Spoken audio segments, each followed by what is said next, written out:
Assalamualaikum warahmatullahi wabarakatuh. Perkenalkan, nama saya Nurani Sartuan dengan NIM D05 1214012 dari program studi S1 Ilmu Tanah. Jadi, pada video kali ini saya akan menjelaskan tentang metabolisme sel. Jadi, apa sih itu metabolisme dalam sel?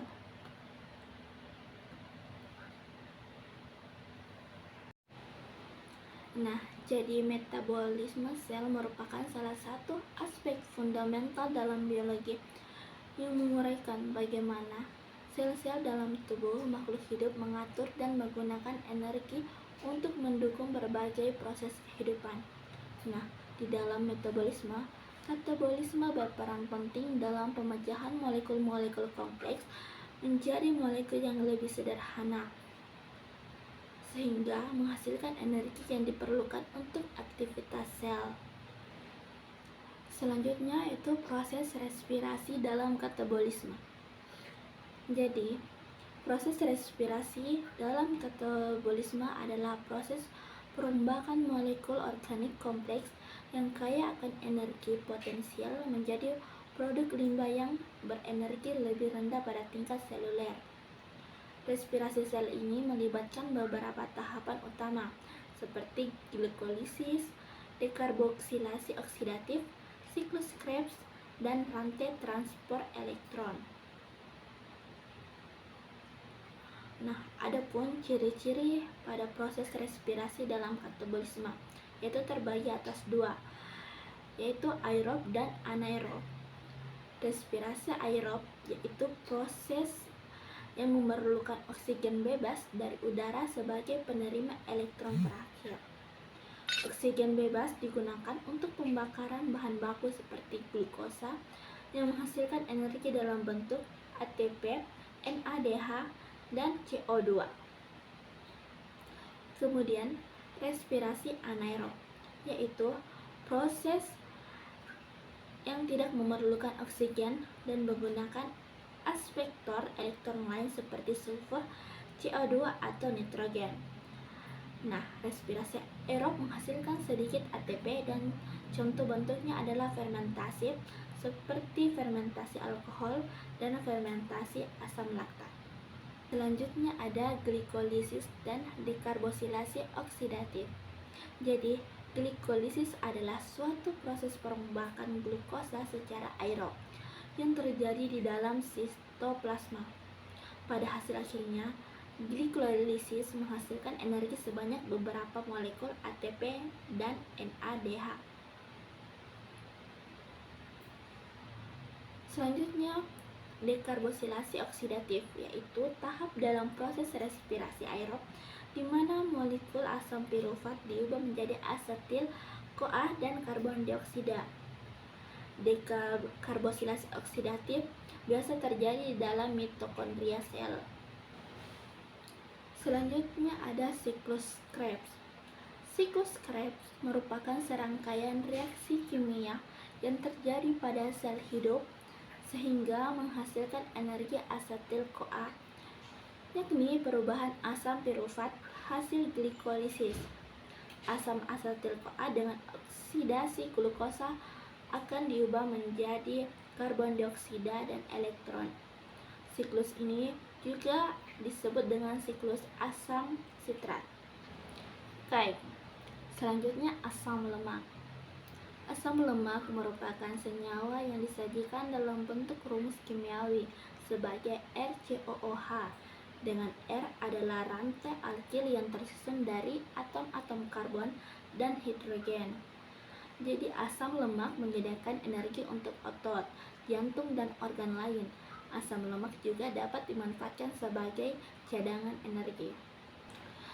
Sebagian juga asam lemak yang ada di dalam darah dan jaringan manusia berupa varietas rantai panjang. Hampir semua asam lemak dalam produk alami mengandung jumlah atom karbon genap. Oke, selanjutnya ada metabolisme energi.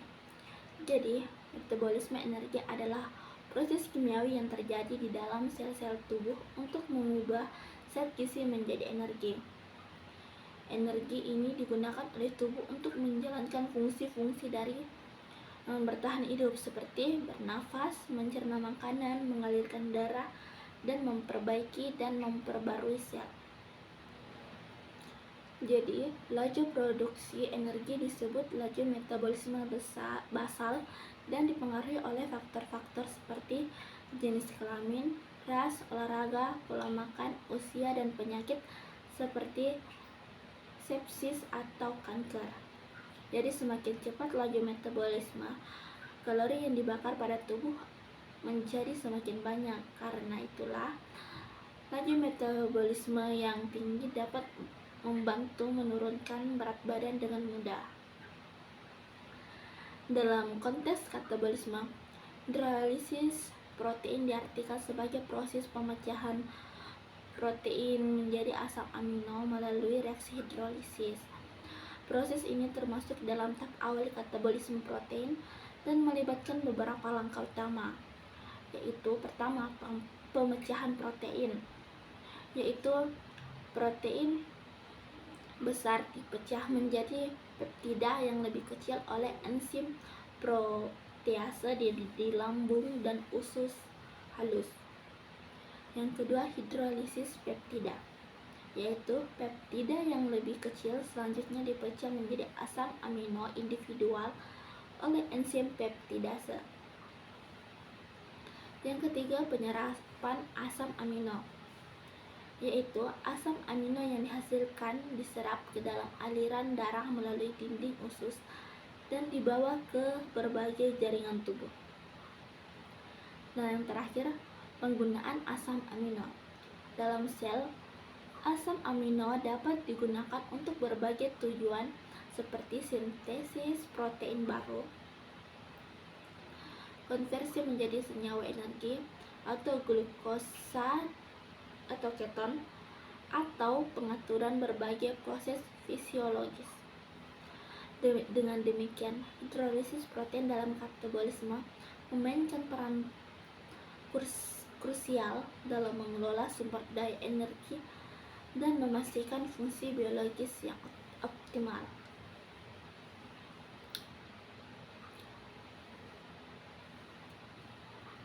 Adapun kesimpulan pada presentasi saya, yaitu metabolisme sel mencangkup proses kimia untuk menjaga kehidupan. Katabolisme adalah jenis metabolisme yang memecah bahan organik menjadi energi. Proses utamanya yaitu pertama, respirasi, yaitu mengubah glukosa menjadi energi melalui rantai transportasi elektron. Kedua, glikolisis, yaitu penguraian glukosa menjadi pirufat. Yang ketiga, dekarbosilasi oksidatif pirufat, yaitu mengubah pirufat menjadi asam asetil CoA. Yang keempat, siklus Krebs, yaitu menghasilkan energi berupa ATP dan NADH dari asam asetil CoA. Yang keenam, hidrolisis protein, yaitu memecah protein menjadi asam amino sebagai sumber energi. Semua proses ini bekerja bersama untuk menghasilkan energi yang dibutuhkan dalam sel. Jadi mungkin cukup sekian presentasi dari saya. Wassalamualaikum warahmatullahi wabarakatuh.